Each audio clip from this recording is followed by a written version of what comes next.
السلام علیکم، میں ہوں بلال مشیر ڈیفنس سیکٹر کے ساتھ۔ امریکی فضائیہ کے F-35 طیاروں کی بہت دھوم ہے اور امریکہ اس طیارے کو اپنے اہم ترین دوست ممالک کو در فروخت کر رہا ہے،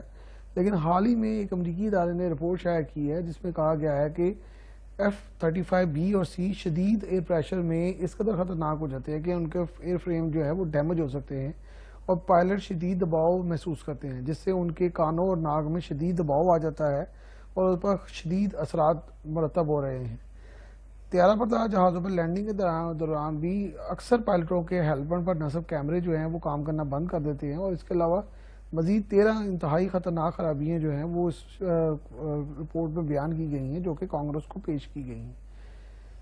کسی بھی مشن کے لیے یہ جو خرابیاں ہیں وہ بہت ہی زیادہ خطرناک ثابت ہو سکتی ہیں، کیونکہ مشن مکمل ہی نہیں ہو سکتا جب تک کہ طیارہ اور پائلٹ مکمل طور پر فٹ اور جو ہے وہ اجائل نہ ہوں۔ اس طیارے کی ناکامی صرف امریکہ کو ہی نقصان نہیں دے گی، بلکہ 11 ممالک نے اس پروجیکٹ میں آرڈر دے رکھے ہیں اور 9 ممالک نے اس میں سرمایہ کاری کر رکھی ہے۔ برطانیہ، جاپان، آسٹریلیا، ناروے، جنوبی Korea, Holland, Denmark, Belgium, Italy, ترکی اور اسرائیل نے اس پروجیکٹ میں حصہ لیا ہوا ہے، اور تقریباً سارے ممالک جو ہیں ان کو اس کی فراہمی شروع ہو چکی ہے۔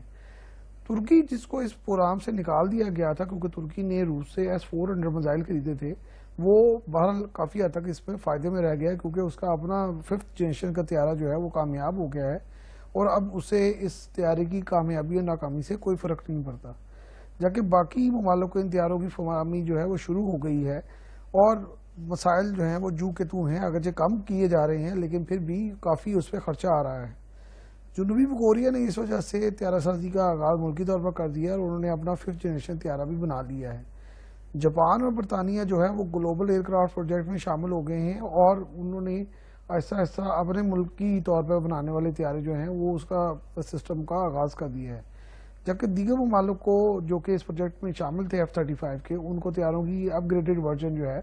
وہ فراہم کرنا شروع کر دی گئی ہے، جس میں اگرچہ خرابیاں ختم تو نہیں کی جا سکیں لیکن کم ضرور ہو گئی ہیں، لیکن کئی مسائل ابھی بھی باقی ہیں۔ مثلا برطانیہ نے اپنے ایئر کرافٹ کیریئر کے لیے بھی ان طیاروں کے اصول کو مشکل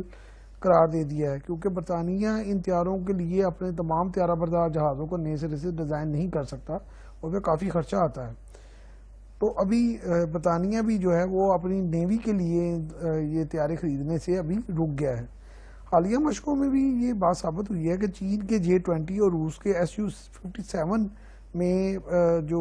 کوالٹیز ہیں وہ F-35 میں زیادہ نہیں ہیں اور وہ اتنا مؤثر طیارہ نہیں ہے جتنے کہ یہ دونوں طیارے ہیں، خصوصاً J-20 مائٹی ڈریگن۔